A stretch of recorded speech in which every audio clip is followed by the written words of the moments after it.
Hello everyone! So today we're going to be talking about how to make a turnaround of your own characters. So the first thing you need to know about making a turnaround is that there are a lot of different turnarounds that you can make. So for example, if you're just illustrating and these are mostly for you, you can just make a 3-point turnaround. What does this mean is that you have your character in the front view, in a side view or back view. If you want to go for the next step, and this can be very useful, you can make a 4-point turnaround. So that means that you're going to have a front view, side as well, a back view, and finally a 3/4 view. Now, for me it really depends a bit of my mood and what I'll be using my characters for, but I'm always jumping between the 3-point view or the 4-point view. And I think the 4-point can be very useful, mostly because drawing a character in 3/4 is a bit more difficult, so it's always a nice practice. So try to make a 4-point view. If you don't want to do that, then a 3-point view is perfectly okay.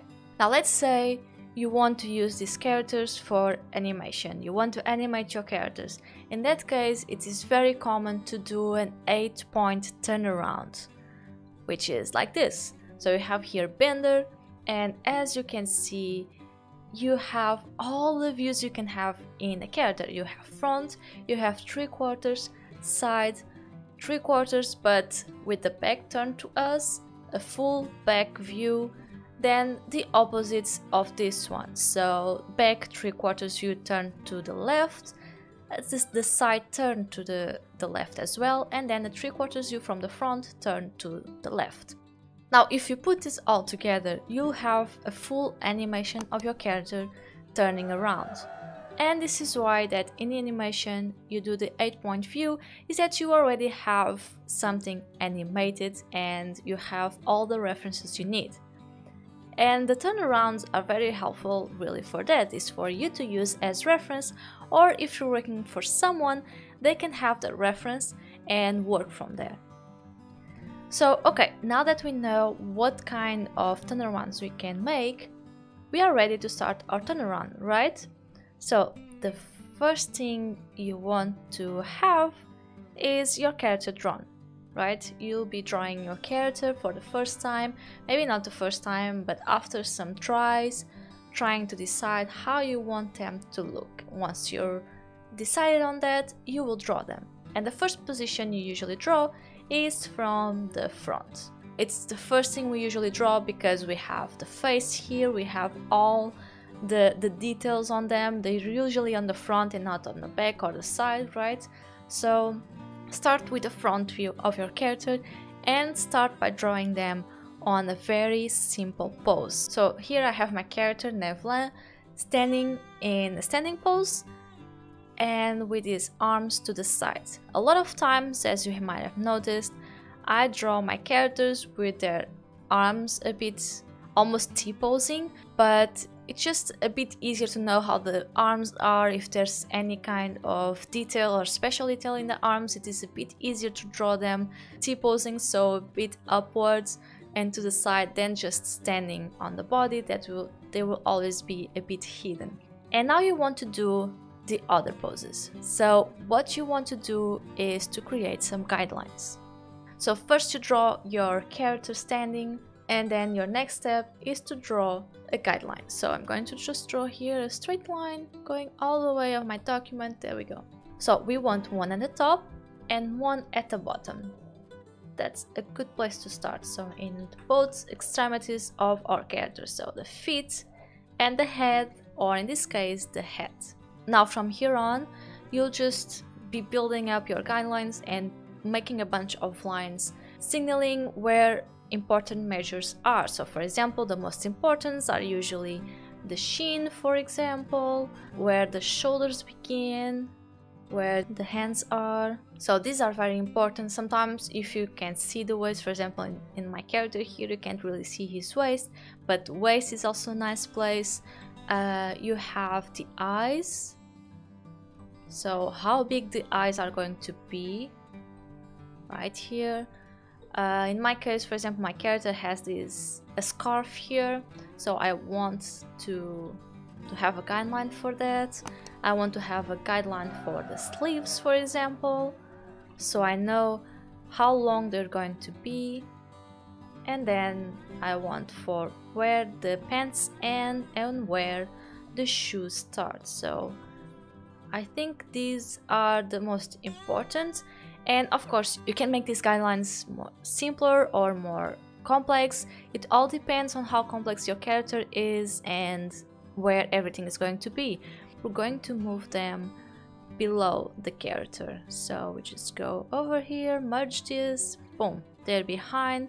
I add some transparency here, and now you're ready to do all the other views. I would say to go maybe first for the side view. So you have here your character already drawn, but it's always good if you still have it to use a sketch, original sketch of your character, because that way you're going to have a better idea of the shapes you use. So for example, my character here has a very elongated face and pointy face towards the end, triangles for ears, very thin neck.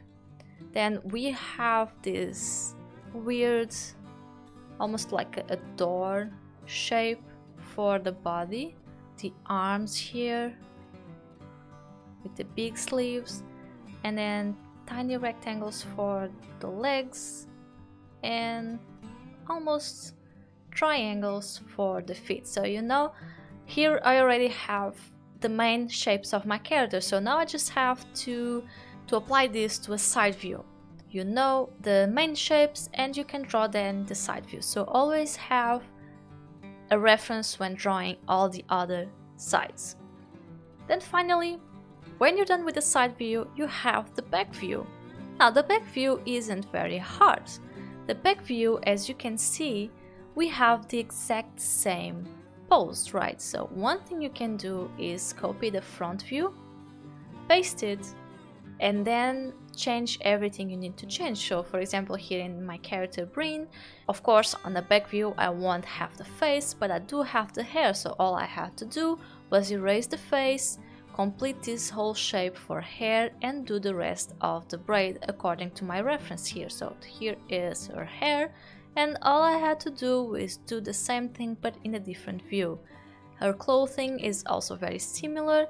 I didn't change anything in the clothing, just here I don't have these medallions on the back. Here this belt doesn't have the grenades because in the front, but as you can see everything is very similar. The only thing I had to change was, for example, the hands. The hands are of course in another view, so I don't see the thumb, I see the pinky and the other fingers. So don't forget that you're going to have to change a little bit of things, but it is the quickest pose you can do. Don't forget to add every little detail to your characters, because this is going to be very important. So every time you draw your character, you'll know where everything is and you won't miss anything. Now you have the 3/4 view. So if you do decide to go for a 3/4 view, well, it's a bit of a mix between the sides and the front, but it's all a matter of practice. If you can't get it right away, you don't need to go at first try into your character sheet, into your character turnaround sheet. You can just practice sometimes and then draw it. It will be much easier if you do have the guidelines, and it is a bit harder to do the 3/4, but very doable. Just practice for a bit and you'll see that you'll get the hang of it. Now when you're done with the drawings, don't forget to color your character as well, and you might want to add some information about them. So for example, the color palette. I usually work digitally, so for me a lot of times I just go for my color picker and pick the colors and go for my other document and use them.